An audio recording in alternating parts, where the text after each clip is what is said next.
বলো, বলতে পারবো না? মানে মুহাম্মদ সাল্লাল্লাহু আলাইহি ওয়াসাল্লাম বলছে যে ছাড়লো সে কুফরি করবে।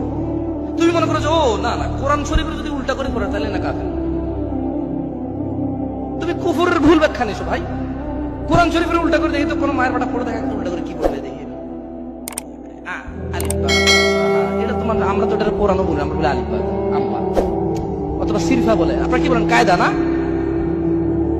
কোরআন মানে আমরা বুঝি যে কুল হুয়াল্লাহু আহাদ, এভাবে। এটা উল্টা করে যদি পড়ান তো কেউ চ্যালেঞ্জ দেবেন, কিন্তু এইভাবে কুল হুয়াল্লাহু আহাদ আল্লাহুস সামাদ এভাবে পারবে উল্টা করে পড়তে?